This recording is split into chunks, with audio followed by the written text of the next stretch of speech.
Assalamualaikum warahmatullahi wabarakatuh. Jumpa kembali dengan jalan-jalan unik. Hari ini saya akan membahas mengenai Pangeran Benowo.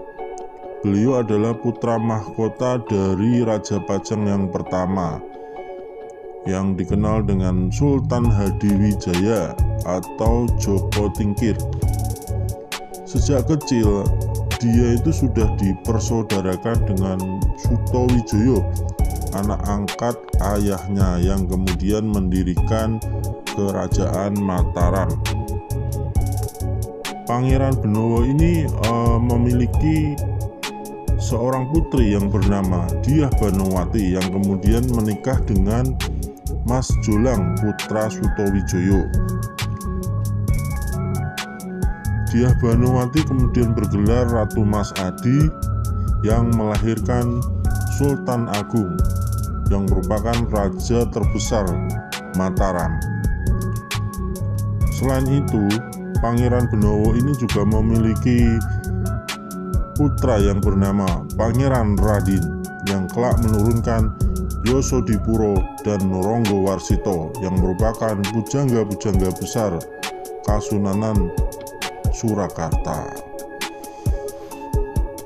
Konon dikisahkan jika Pangeran Benowo ini sebenarnya mempunyai hati yang sangat lembut.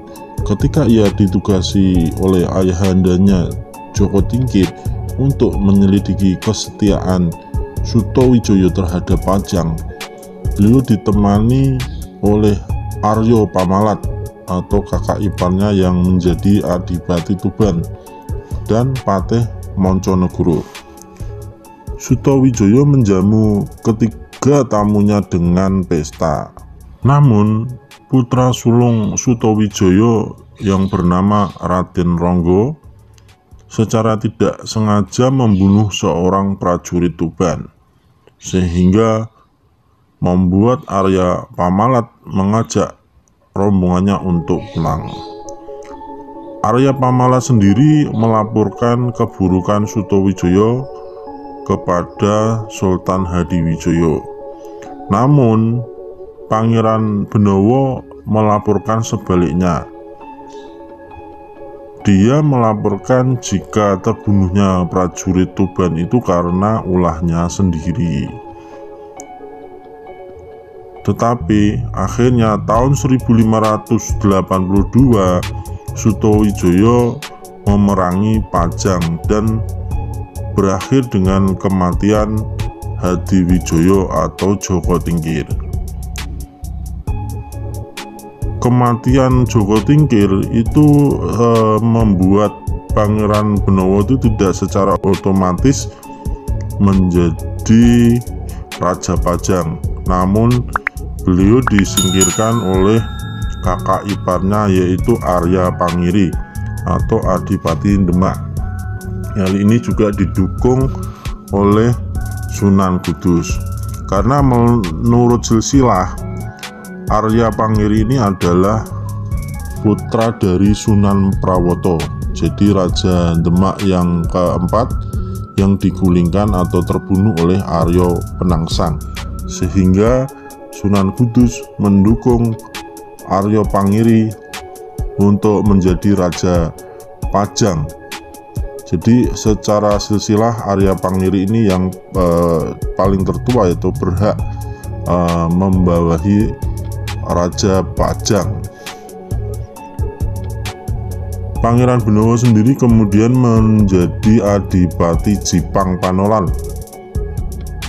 Namun pada tahun 1586 Pangeran Benowo bersama Sutowijoyo menurunkan tahta Arya Pangiri karena dia dianggap kurang adil dalam memerintah. Arya Pangiri hanya sibuk menyusun usaha untuk balas dendam terhadap Mataram. Orang-orang Demak juga berdatangan dan warga asli Pajang banyak yang tersisih. Akibatnya penduduk Pajang sebagian besar menjadi penjahat dan kehilangan mata pencarian. dan sebagian lagi mengungsi ke Jipang. Persekutuan Pangeran Benawa dan Sutowijoyo terjalin sehingga mampu meruntuhkan kekuasaan Arya Pangiri. Kakak iparnya itu kemudian dipulangkan ke Demak. Namun Pangeran Benawa itu memang bersifat lemah lembut ya. Dia menawarkan tahta Pajang itu kepada Sutowijoyo. Namun Sutowijoyo menolaknya.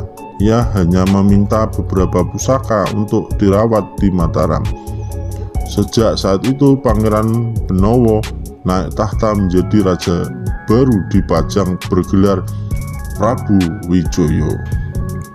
Namun naskah-naskah Babad menceritakan versi yang lain tentang berakhirnya pemerintahan Pangeran Benawa. Ada yang menyebut Pangeran Benawa meninggal pada tahun 1587. Namun ada pula yang menyebut bahwa Pangeran Benawa turun tahta menjadi ulama di Gunung Kulaan yang bergelar dengan Sunan Paraan. Bahkan ada yang menyatakan bahwa Pangeran Benawa kemudian menuju ke arah barat membangun sebuah pemerintahan yang saat ini bernama Kota Pemalang ya. Konon ia juga meninggal di daerah Pemalang, tepatnya di desa Penggarit. Sepeninggal Pangeran Benawa, kerajaan Pajang berakhir pula dan kemudian menjadi bawahan kerajaan Mataram.